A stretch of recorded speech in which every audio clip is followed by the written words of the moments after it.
Welcome. I'm David Kirkpatrick. I'm a longtime technology and business journalist focusing now very heavily on climate. I'm very pleased today to have with me Bertrand Badre, who is a practiced veteran financier and policy expert now focusing on climate, who has had an illustrious career in finance at the World Bank, where he was chief financial officer of the World Bank Group, in numerous corporate settings, banking, also working with French president as an envoy for Africa, a heavy focus on finance and development and the developing world. So welcome, really pleased to have you, Bertrand, and welcome. Why don't you start by telling us just a little bit about your climate journey, what brings you to this today being a climate tech investor, and how you see this big picture right now? Well, it started a while ago, and I will try to make this quite long story as short as possible for the audience. But 25 years ago, I was asked by then who had just left the IMF, where he was managing director, so number one of the IMF. He was asked to think about the financing of access to water. So that was the first time I was asked to participate in the high-level working group to discuss something quite sensitive, which is access to water. And the first time I really spent a little bit of time, brain cells, etc., to see how you could really use the modern financial tools to address one of the oldest questions on Earth, which is how do you pay for water? Bearing in mind that for most people, water is a gift of God and should be free. So that was really when it started. Then I was recruited by President Chirac to work on Africa, but also on sustainable development. I was actually invited to join a lunch in Paris with the UNPCC. At that time, nobody was really disputing my attending the lunch. It was not very fashionable. And since then, I've continued to work on this issue. Of course, there was a very big acceleration when I was at the World Bank.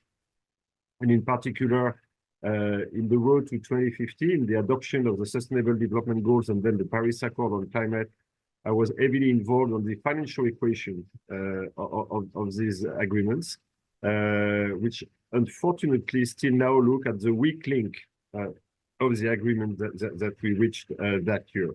And in particular, I led the report called From Billions to Trillions, which basically highlighted the order of magnitude difference between the billions that people were willing to or capable of mobilizing, and in particular the 100 billions which are repeated COP after COP, and the trillions which are in reality needed to transform our economy. So that's where I'm coming from. It's been a long journey. I've considered it both at the macro level with the World Bank, the G7, G20, and at the micro level, because since 2017, I've become an investor in emerging markets. Okay, so tell us a little bit about Blue Like an Orange Sustainable Capital. What is that exactly, that your current business? Blue Like an Orange Sustainable Capital was created in 2017.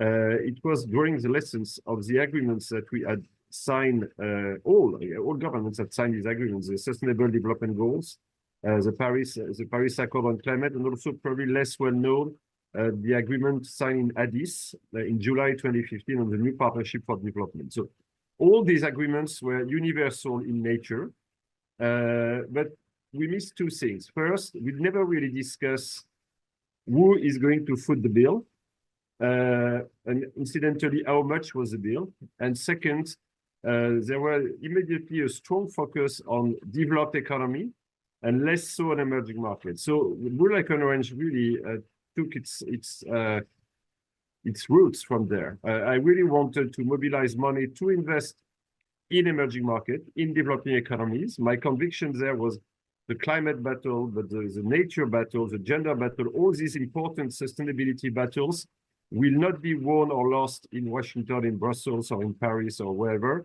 They will be won or lost only if we make it work in Bogota, in Lagos, or in Delhi.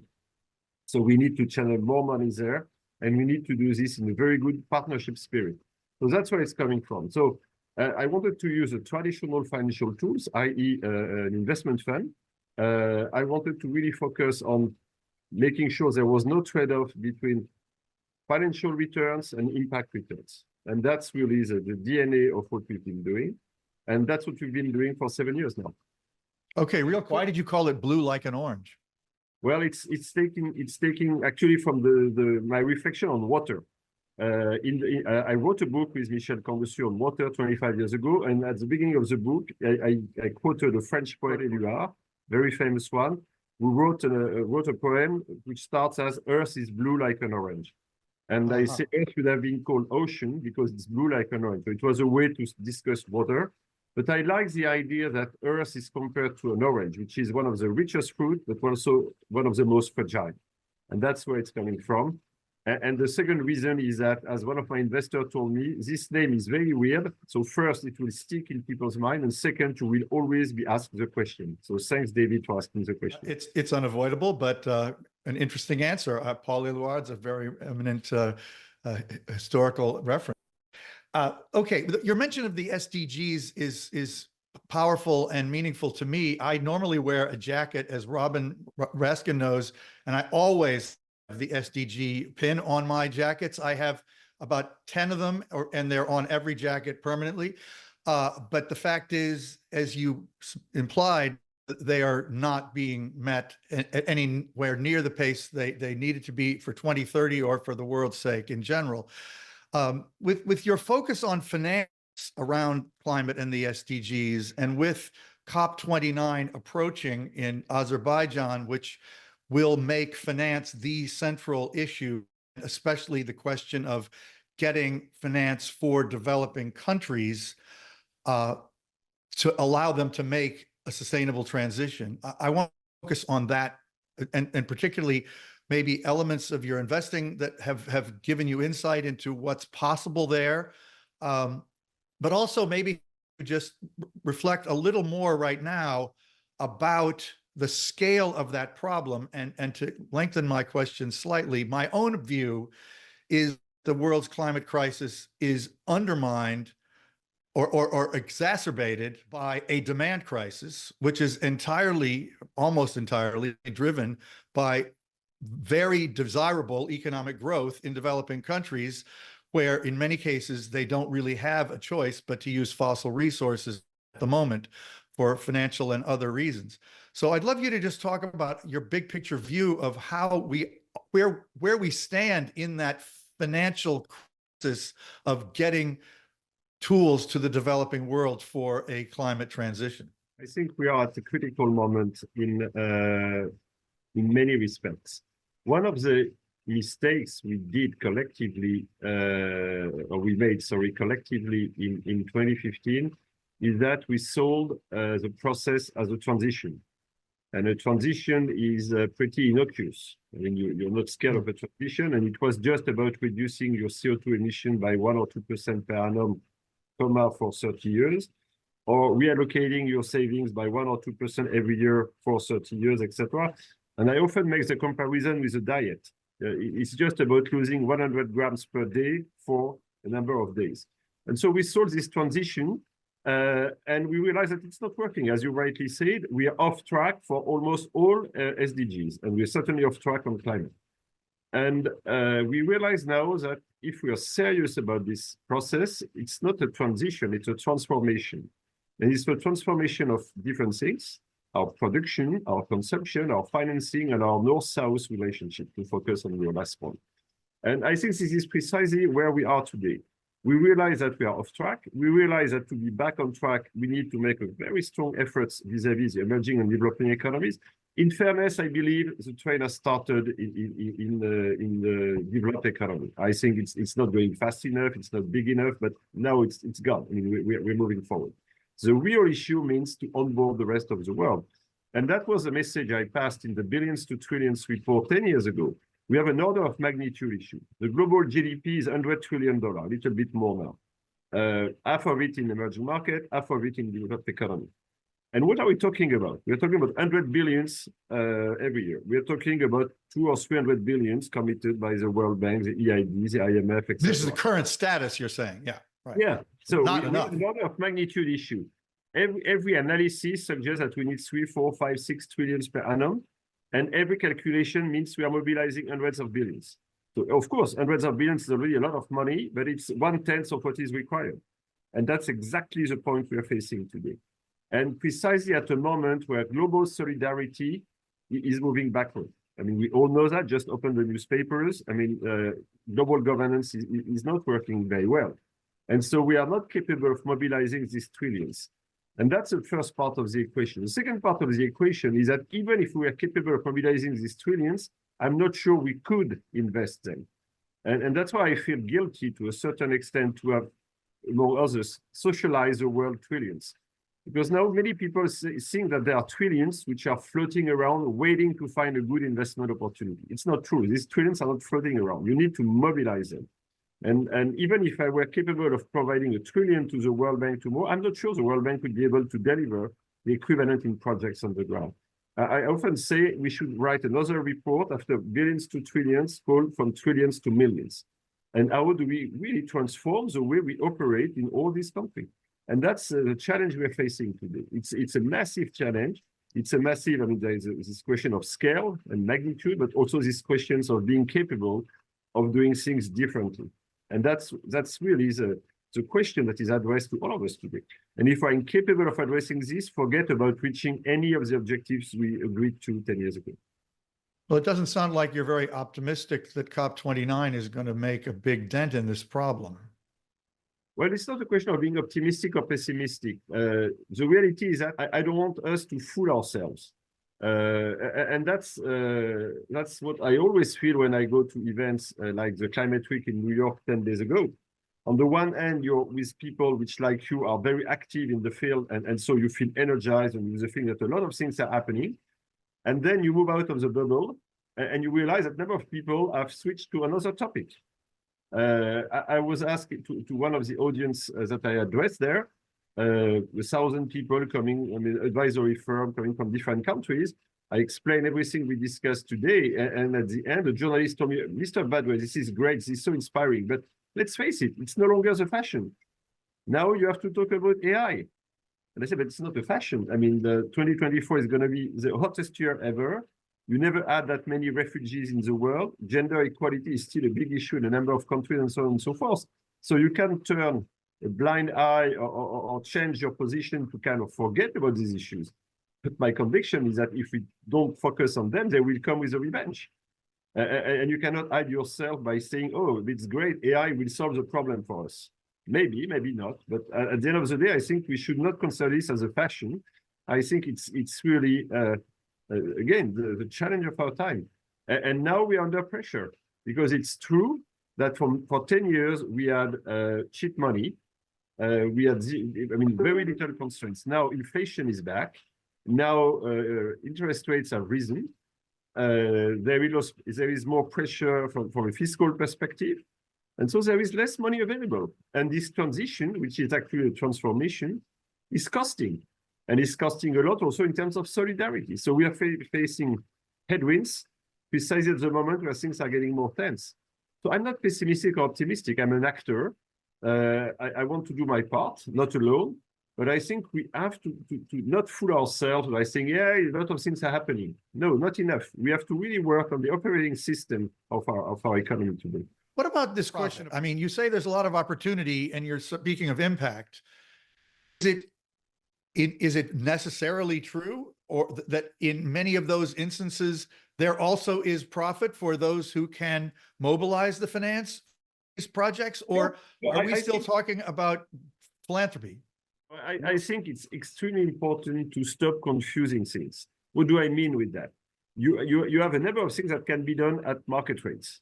And that I've done this and I'm seeing this and it's okay. And in that case, just do it at market rates and make sure that you help the authorizing environment to go it through.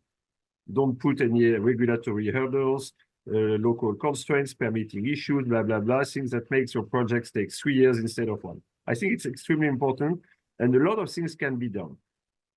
In certain cases, in certain countries, rightly or wrongly, the perception of risk is higher than the real risk. In these cases, you sometimes need some guarantee provided by multilateral organization or governments. That's okay. I mean, again, you have to define, but the anchor is a market analysis.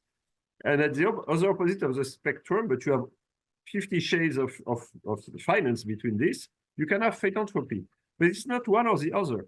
We have to use all the instruments, exactly the way we did in Europe or the US 19th and 20th century when we started to get equipped. You had public money, you had philanthropic money, and you had market money. So I don't want to be ideological there. I think we have a huge experience in all this. We can even blend this. I mean, it's called blended finance. Unfortunately, it's still very marginal. But that's why I think we need to cooperate. In certain cases, it's great to have public support. In certain cases, it's great to have philanthropic support. In certain cases, it's not necessary at all. Okay, I got a little confused because earlier it sounded like you really didn't think near-term prospect that international money was going to move at scale, but you mentioned blended finance, which was the next thing I was going to ask you about.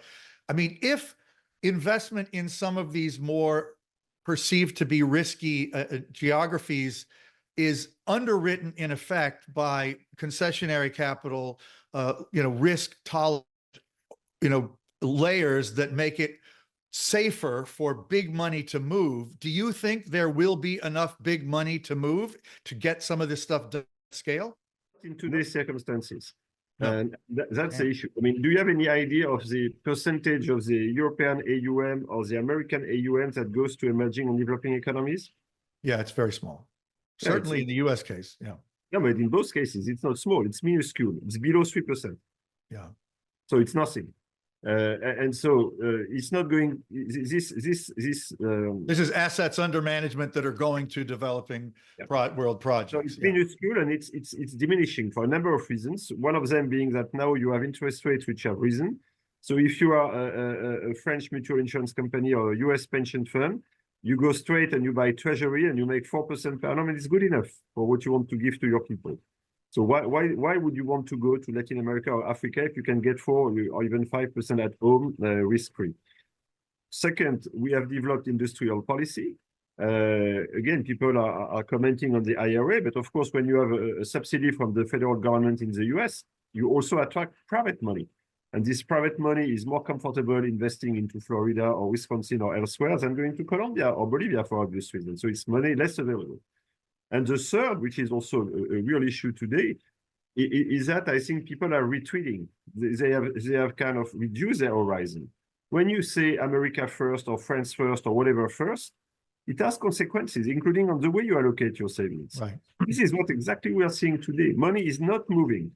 And so if the people which can provide guarantees, etc., are not more proactive, I agree with you. We know the tools, we know what to do, but we should really do it at scale. That's really the issue. Unfortunately, we're running out of time, but I have one big question for you to end with, and that is, do you think, in my view, I'm curious whether, I assume you agree with this, and I'm curious whether you think there's any chance that the developing country leadership is going to start to understand this. If we are going to successfully achieve a climate, a world in which we can really survive as humanity, getting the energy needs of the developing countries met with, emissions-free technology is the central challenge. Do you think that people, because of the scale of development that is necessarily underway there, do you think that people get that? And is there any way we can help people understand that better?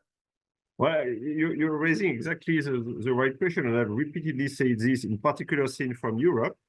I think our collective capacity to help Africa put itself on a sustainable, resilient, and inclusive track is critical. If not, we have collectively a massive issue. So it's central. What is very disturbing is that you have catastrophe after catastrophe. You have warning after warning, and we have not seen yet the tipping point. And honestly, I don't know what could be the tipping point. And my point, and I think you're agreeing, is it really is the self-interest of the rich parts of the world to help everybody because we're all in this together. But you're eloquent. Your work is very important. Bertrand, I thank you so much for joining us here today at Wall Street Green Digital, and I hope we can talk more. I hope you'll have more chances to speak to this audience. So thank you again for taking the time. Thank you, David.